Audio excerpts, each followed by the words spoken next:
Hey, what's up guys? Cam here, and today I'm going to share my thoughts on virtual reality. Recently, Vice interviewed me as someone who believes in video game addiction. They want to know my thoughts on virtual reality addiction.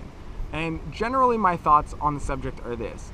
It's not that one technology is good and one technology is bad. It's not that video games are good or video games are bad. It's all about understanding how the more immersive the experience, the more extreme the spectrum of experience is going to be. So on one hand, there are going to be some very, very positive benefits to the VR technology, just like there's going to be some very, very negative experiences due to the VR technology. So it's more that the way VR changes the game is that it's a much more immersive experience. So for some people it's going to be really good, for some people it's going to be really bad, and you just have to understand where you fall on that spectrum. So I've actually played with the Oculus 2 and I found that technology to be very interesting. Obviously it was completely immersive, and even physically my body couldn't really tell the difference between the fact that I wasn't actually on a roller coaster and the fact that my brain thought I was on a roller coaster. But then on the positive side, I also think for things like education, I was flying through space instead of seeing pictures of space in a textbook. And as someone who really struggled in school to be interested in school, and generally I just kind of felt completely bored, I think VR could be a very good technology for things like education. It could also be very good for things like helping people have a better understanding of what's happening in the world around them. Because, for instance, in October I'm going to Tanzania to go build a clean water well for a village. And obviously when I'm there, I'm going to have a very intense experience of getting to experience the challenges that these locals have to live a great life. Now, VR could actually take you into that experience as well, where you don't have to physically be there.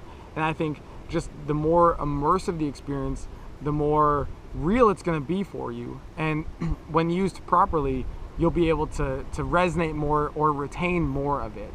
So generally when it comes to VR, I think you just have to understand what side of the spectrum you fall on.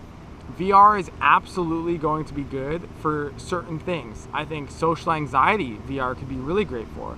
I think just being able to connect more with people because it's like you're in the same room as them. I think for things like that, it could be really great. For things like PTSD, I think it could be really great.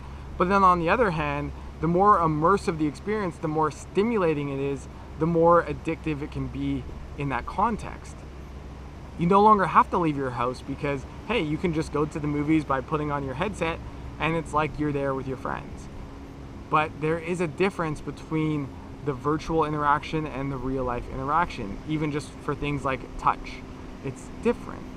So I think it's just most important that you understand what side of the spectrum you're on, and that you understand that VR is going to be an even more immersive experience, and video games are already a very immersive experience, and it's a big reason why you play.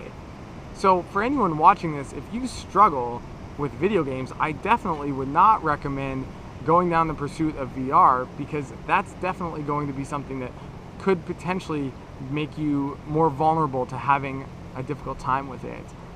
If you're using it for things like games, if you're using it for things like education, that may not be the case. So you just have to understand kind of where you're at and how you interact with technology and be able to make those decisions for yourself. So those are a few thoughts I have on the subject. I think VR is really interesting. I definitely think it's here to stay. I definitely think we're going to see even more of it. And because of that, I think it's important that we have these conversations about how the technology interacts with different people, and if there's a potential difficulty that someone has with it, how we can support them, which is really what we're trying to do here with Game Quitters. We're not trying to say video games are bad or technology is bad. We're just trying to support people who need support because they're having a hard time with video games or they're having a hard time with technology. So I hope that answers your guys' questions. I always love to get your questions, so if you have any questions, leave those in the comments below because I will always answer them, and I'm always looking for video ideas. I have a lot of ideas myself, but if you have any questions, I'd be happy to make a video about it. And make sure you guys hit thumbs up if you like the video.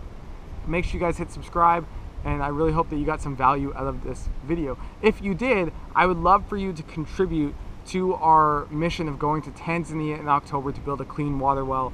It's a really great cause. You can learn all about it by clicking the link below in the description.